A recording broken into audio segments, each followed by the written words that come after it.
Ores are being buffed, donation limits are being increased, and there's even more quality of life changes coming in the spring Clash of Clans update. Now this is just sneak peek 1. We have a ton more content to share, so be sure to subscribe and ring the bell so you don't miss tomorrow's sneak peek. Now let's start with the new changes to ores, as there are some pretty big ones coming in this update. First and foremost, star bonus multipliers will now apply to ores. This means that you can get 2 times more ores or even 4 times more ores, especially when you upgrade your town hall, or whenever they do a star bonus multiplier event, you can have access to even more ores. Not only that, but there are some changes coming to clan wars and ores in specific. Town Hall 16s will now gain an additional starry ore for a total of 6 per war attack win. This means that you can now get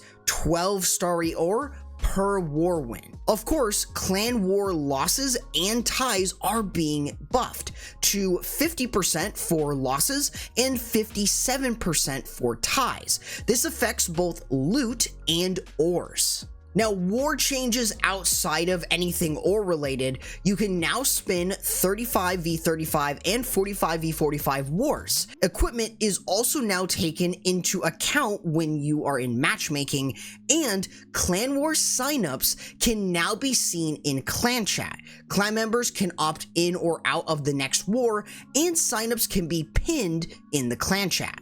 The original donation limit allowed you to donate a total of 9 troops within either the defensive CC or your clan castle if you had a level 10 clan. Well, this is getting a massive buff for every single level of clan perk. This is a comparison between the old and new changes that are coming in this update to the donation limit for clan perks. As you can see, you can donate a total of 50 troops within the CC or defensive CC if you have a level 10 clan or more. Something you might have noticed from the donation limit is the ability to donate 2 siege machines. While this might not seem like much, this will really open the door to being more flexible in your attacks depending on which siege that you want to run. For instance, if you're using super hogs, you can actually have either the flame flinger or the siege barrack. And since you can have those within just your clan castle, it gives you a lot of flexibility on whichever one you want to run for that given base.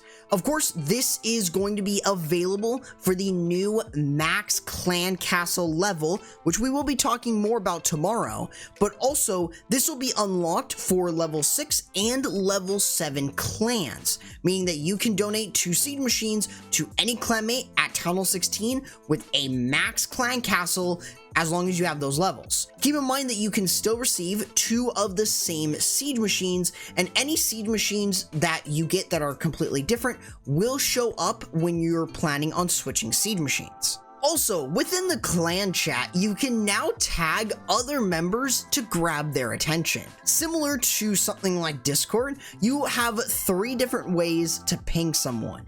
For leaders and co-leaders, the @clan tag will tag everyone in the clan. If you need to notify a leader or co-leader, you can always tag them by using the @leaders tag. And if you are just wanting to ping someone else in specific, you can always use the function with their name in order to ping them. You'll also get a pop-up on whether or not you want to send a notification to the player in question that you select. You can also select either the leaders, clan, or the specific member that you want from that specific tab. Now, additionally, there are some changes to clan games that we'll want to cover. Builder-based tasks will actually appear less frequently if there are already 4 builder-based tasks and 4 home village tasks. They're also adding hero equipment tasks to clan games. These tasks will only gain progression if you have the ability and hero placed on the map during the attack. You can still get progress even if you don't use the ability. So as long as you have it, you're completely fine. However, if you do not own that set of equipment or you don't place in your hero, you will not gain any progress. Builder Base is also getting some love too by allowing you to separate defensive layouts similar to that of the clan capital. The defensive layout must contain all the buildings and traps that are placed in the active layout. Defensive layouts are going to be unselected when you're either editing the defensive layout directly and saving it without placing all the buildings or traps, placing an unplaced building or trap in the active layout, or buying a building or trap from the shop.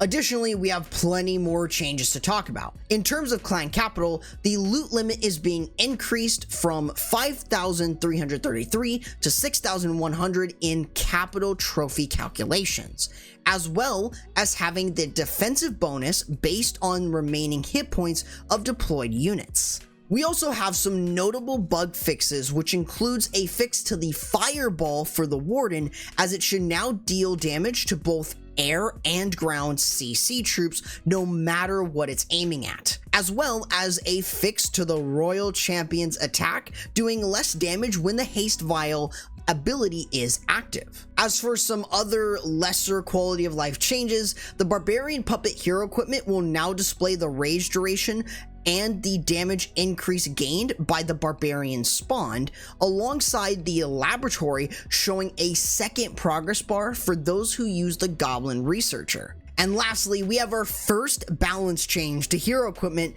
this one being for the haste vial, as it is getting its attack speed increase percent nerfed from 18% at level 18 down to 16%. This will be a 1% nerf for all other levels below level 18. And that is everything in Sneak Peek 1. Be sure to stay tuned for Sneak Peek 2 tomorrow. So I'd heavily recommend checking out possibly my Warden Walk guide if you really want to start getting into using the fireball, because you're probably going to want to use it after seeing tomorrow's Sneak Peek.